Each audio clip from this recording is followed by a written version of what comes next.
John Calvin said that the Gospel of John is the key that unlocks Matthew, Mark, and Luke. Significantly more theological gospel, and with all sorts of things that, for a variety of reasons, Matthew, Mark, and Luke did not include.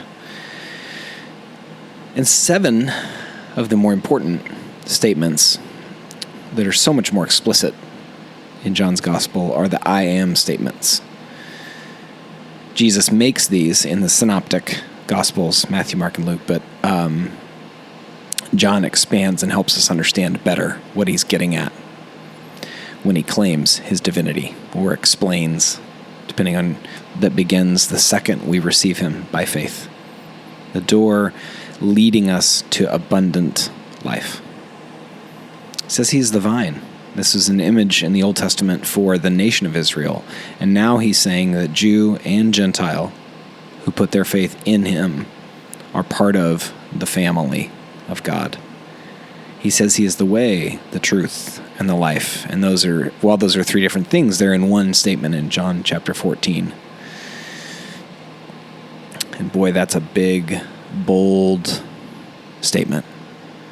2023, people don't like exclusive truth claims as much as we used to. And yet the irony is that to believe they don't exist is to make an imperialistic exclusive truth claim. Jesus was quite clear that he is the way, the truth, and the life. He said he is the good shepherd, and we can trust him to lead us and guide us both in this life and into the next. He said he is the light of the world.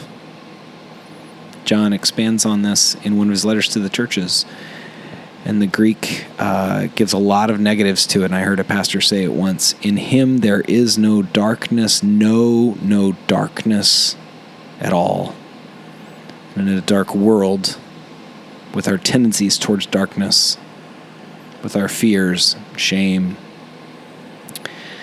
it is lovely to entrust ourselves to one who is the light of the world. He said just before raising his good friend Lazarus from the dead that he is the resurrection. Another bold claim, refuting the arguments about resurrection and clearing up that particular debate between the Pharisees and Sadducees, and helping Mary and Martha and all who were willing to trust him as he displayed his power over death. And he said he is the bread of life. He is where we find true sustenance for our souls. He is the door. He is the vine. He is the way, the truth, and the life. He is the good shepherd. He is the light of the world. He is the resurrection.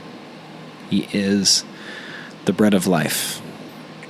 The parables that he tells in Matthew and in Luke are understood easier and more quickly through these 7 I am statements. The miracles that Jesus performs, 7 of them, in the Gospel of John, help us to see the power of these statements.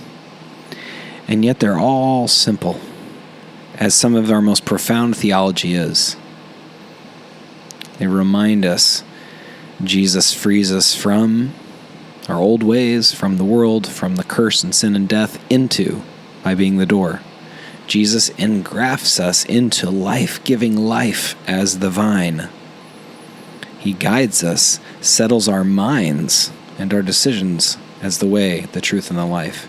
We can trust him as one who needs to be led. We're so thankful that he's the good shepherd. We are afraid of the dark, legitimately so. And our faith is the one who is the light of the world. Death, the loudest, most consistent preacher in the world, is defeated. And we entrust Jesus with both our fear of death and the reality of eternal life as the resurrection. And we need sustenance for the journey, and we find it in him, the bread of life.